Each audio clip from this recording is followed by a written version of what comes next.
welcome to tUFUMBE, another edition wano ku Spark TV. Era nga bampita Dorina Sasira mwebale nnyo kwagala tUFUMBE abali mu groups banange sabasuulirira mbeerayo nga mbalaba. Remember tulina ba professional abatali ba professional enafa abayiga ba students je tuli eyo kasavu kanyama. So yes, tulina group 1, group 2, group 3. Bwe yagala kuyingira it's not too late.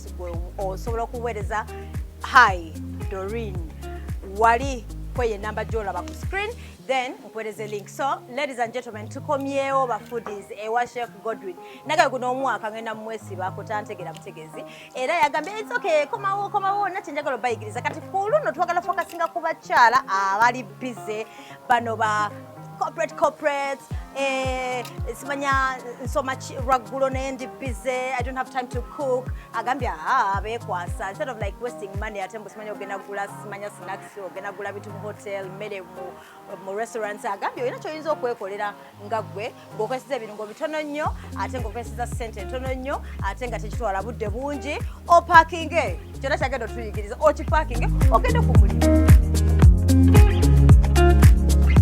Why tukoze American Pancakes wobanga oli mukyala okola mu office okola ku TV kera nnyo ku makya kola buno bupani bu parking genda nabo ku mulimu beera nga obuguza abantu bokola nabo.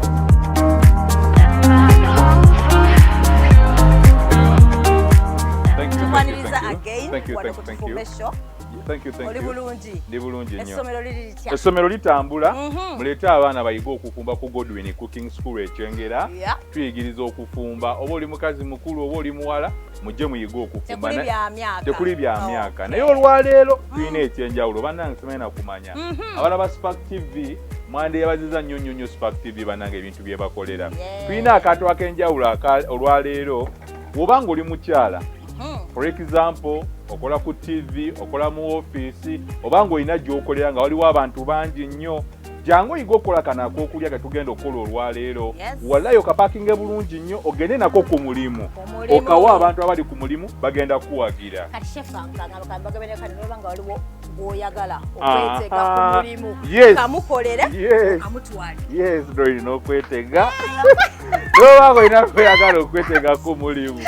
Kabukolere okamutwalire. Okay, tugenda kuyita nnyo mu bwangu leero. Kyolina okusooka okukola funa amagi. Tuli mukola kye bayita American Pancakes. I love them. Okay. Zagala nnyo. So tugenda sooka tufune balo yaffe ngeri sparkling.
Ambako okuwunyisa kawo mu kapaani kaffe ke tuli mu kukola. Ate wemba navanira olwo wali omulala nga tali wa oil. Takola.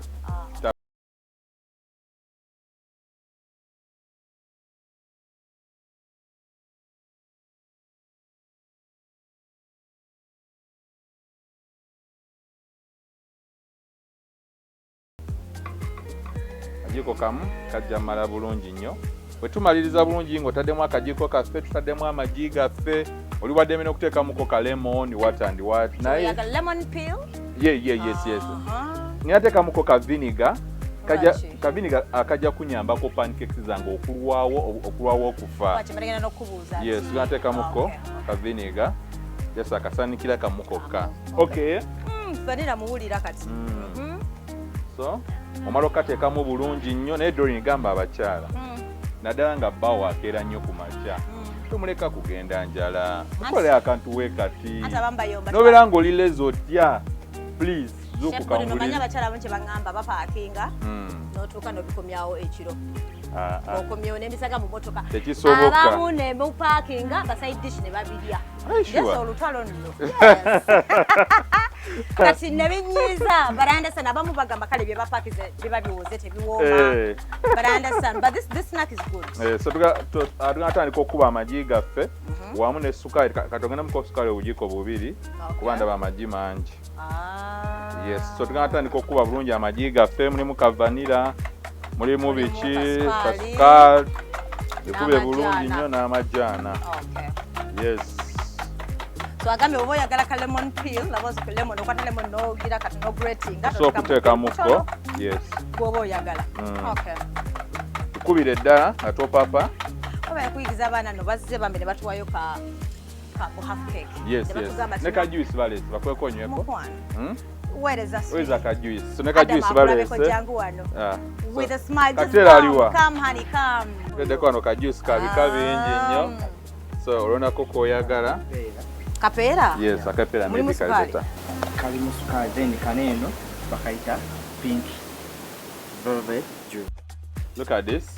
Very good so yeah inokuba no make sure ntino so made gabatulete half cakes nga mulimu flavor ya strawberry bade simanyi yeah by the way tujakoleka abantu half cakes by the way yes abakyala abali ewakeyo bambi oli ku mizigo oli ku biki yes gamba ikizo kola donut half cakes yes by the way yes tugenda bakolera ngabona flavor ka vanilla it was nice so Doreen tukubya amagi gaffe mulimu sukali tuyakuteeka muko ku mata gaffe amatonotono kata matamba neetaga galwa gali creamy or it doesn't matter kale wakati walo bamama baffe baani abali eyo mu byalo atasobola bambi funa amata agamalayo so tunateekamu amata gaffe look at this consistency mataringa yes look at this tanisa okufuna ekyovu waggulu bitandise n'okuzitowa akawondoozo kawulira yes mwekali so ekigeze ekyovu tukyetaaga yes okay kakati wano tusobola okuteekamuko ka butter akali melted oba cooking oil katuyambeko ko pancakes zaffe okubanga zigonda kubanga ffe Spark TV kuno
Maswedo oyina ekyo kirabye. Nkirabye. Omala okuteekamu still. Ng'era ddamu otabula. Ddamu ng'otabula bulungi nnyo.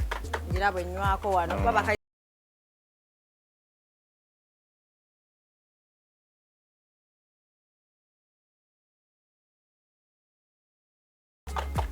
so muleeta abaana ku Godwin Cooking School bayiga okukola ebintu bino. Lovely. Kakati ebintu byaffe n'ebene ebisinga bigenzeemu nga wenkugambye tugenda kuteekamu ngano naye kino ekijiko olina okubeera nakyo just in case okubeera safe okubeera nga oli accurate ebintu byogenda okukola bireme kuyitamu oba bireme kubeera bitono so ojja kukwata bulungi ekijiko kyaffe ojja teekamu mpolampola tosaamu mulundi gumu tutandisa okuteekamu engano yaffe mpolampola 5 and 6 tulabe tandika otabula mpola mpola. Mpola mpola, yes. Katwemba sina whisk eyo. Nono omulala ogukola? Yes, omulala ogukola bulungi nnyo. Ejjiiko wala okwesa ejjiiko. Ejjiiko ekola bulungi nnyo. Naye nga si ngalo. Naye nga si ngalo. Okay. Okiipinga obuyonjo. Alright. N'omuntu gw'okolera ekyokulya aleme kwenyinyala. Tukola American pancakes. Yes. Okay. Oli mukyalo oli eyo, okola mu office, okola biki, okola mu kiti teweekwasa nti bannange sina transport antwala ku mulimu sina ki. Transport tandika omwefunira ng'okola American pancakes zino ozipakinge bulungi nnyo ogende nazo ku office oguze abantu ba office. Nawe omukyalo omufumbo omwami tomuleka kugenderawo. So kati nga yo whisking kyembuuza watandika na satemekanga totandikira tulimba mbula atakana kijibu. Yagati motivating. Ekifu ekiriwo kiri nti like you served oba wayingira buyingi. Honestly nga ntandika okufumba. Satandika wadde n'olwataano mbuuza batya. Yes. Anti batya. Satandika wadde n'olwataano nali ndi awo nenfuna omuntu nambuukinga ofumba ku mukolo. Bwe yambuukinga ofumba ku mukolo nga sina wadde fork. Buli kimu ekyakolako ogwo omukolo nakipangisa bupangisa. Oyo muntu yali ayina idea nti omanyo. Yes. Era agimanyi nti yali mukwano gwo? No, just like yali family friend. Okay. Najja nansanga nangamba ebintu obimanyi mama we byakola nti ye kale jangu nfumbeko ku mukolo. Nembiyiriba, yes. Nenkyewola era nkubiriza abantu mwenna abaagala okuyingira bizinesi y'okufumba totya. Bizinesi y'emikolo ate si mikolo gyokka. Bizinesi zonna ezisinga it's all about hiring. Osobola okupangisa Africana bapangisa nabo ebintu. Sheraton, Serena bapangisa ebintu ebikola olusi ku mikolo. Batupangisako ebintu. Yes. So notandika ne weewola buli kimu. Newola buli kimu. Nenoonya amasigiri. Nenkola biki. Nenkola omukolo. So Doreen, look at this. Consistency. So jemba neetaagaawo. So ekintu kyaffe kiriwo ekiti nga wookiraba. Tobikola nga bikaluba. Bino okuba nga by'amazzi. Look at this. Okay. Manya abantu abamu kati bw'atandika business n'akola loosi bimalamu amaanyi. Atogwamu maanyi. Naffe tukola loosi. Naffe tukola ddala loosi ne bakubba ku mikolo n'olemerako. Sata ayagala okwewola okutandika business. Mwa advice. Ayagala okwewola okutandika business buli omu alina omukisa gwe. Yes, buli omu alina omukisa gwe sigana muntu kugezaako. Oba oyagala gezaako. So nyongeddemu kaŋŋana Doreen. Just look at this. Nzoba ekyeyongeddemu okukwatamu.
Fresh. Otherwise, tuchali fena one cool tufumbe show ku Spark TV. Right in my hands, just right here. Bankoledde ka juice aka pear. This is pear. This is Mapera. Yes, mapera bageza guava leaf. Adam tomanyi mapera mu luzungu. Guava leaf ate bunange boganyo. Adam wanzise. Galinga mapera for real. So guys, stick around. Fe tuchali wale ne Chef Godwin. Tufumbe show Spark TV.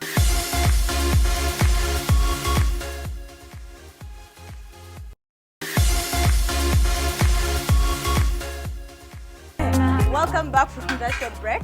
tukyali fena wano ku tufumbe show Spark TV era nga bampita Dorina Sasira tuli Kyengera ewa Chef Godwin essomero baliyita Godwin School. Godwin Cooking School. Kyengera. Munanga ngambe mbuno admissions temutawana right now. Yes, paka May.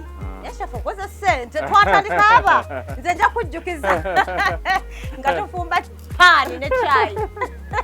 But anyway guys, ali mutuyigiriza engeri gy'oyinza okukolamu pancake, American pancake, abasinga mugenda mu hotels nga mutambuddemu. Normally ku breakfast kubeerako those pancakes. Ne mwewuunya bazikola batya. Osobola okolamu sente ate okwesa sente tono nnyo n'ebirungo bitono nnyo abalaze step by step. So tugenda ku step eziddako sagala barisaayo. Yap nga wetunywa ne ka juice wano. Kano ka guava.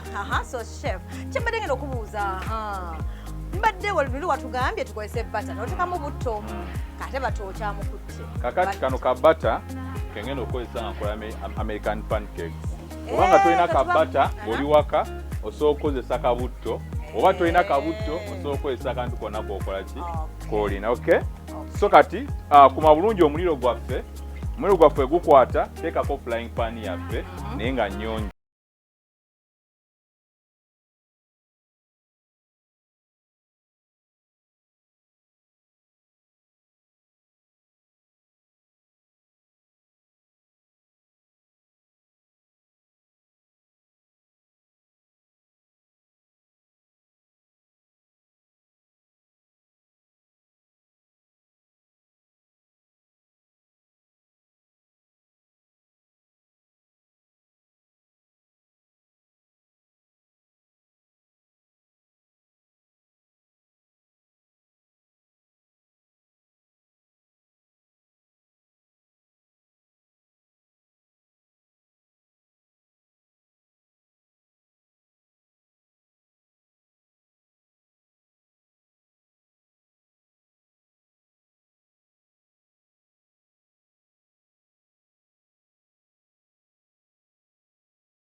Oyiwamu bulungi wakati nga woolaba kabata ntaddemu akamala naye embeera webanga si nnungi teekamu kabata katono okay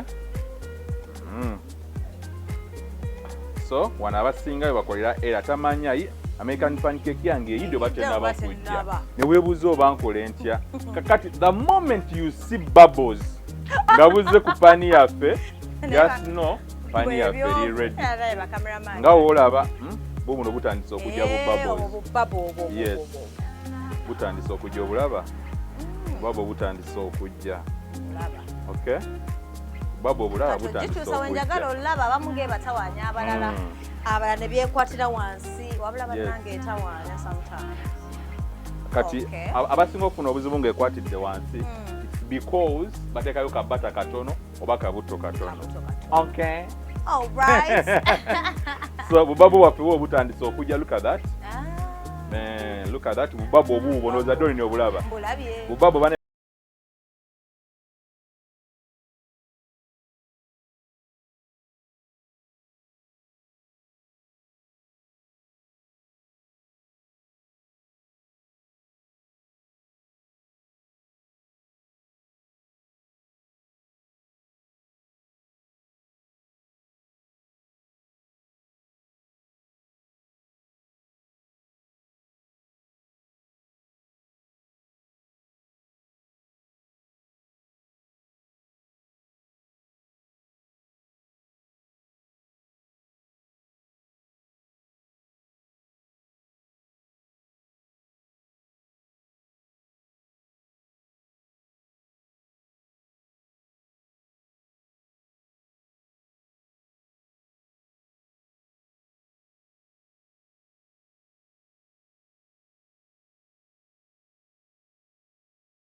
tuli ku moment of truth mujimanyi semberayo ddala atugenda kutestinga kuplatinga weba biganye mbajja bagamba biganye leero chef.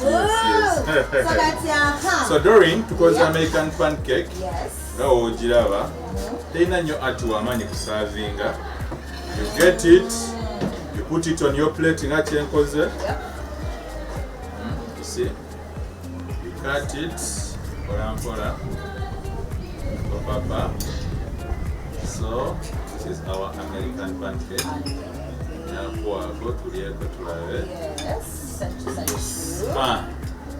so boy agateka ko hani otekako. Yes, wewe otekako hani otekako obanga oli hani. Yes, that is American pancake. Are very soft. Yeah. What I said, guys. Yes. So checho. Very soft. Chef ngatuba izanjagala omuntu tip like ngabanga bogambye ngali yasomera ba chef. Kicho yizo mugamba kyaba kola like. Feel day bagamba yes. Yes. I don't know why some people say, we must do that. That is hotels in Nakatamba hotels in Tabampa. What is the problem? Like, Mubiona wabangoli chef, no wakatandika, ekisoka ddala marketing. TikTok tugiyisa mu maaso.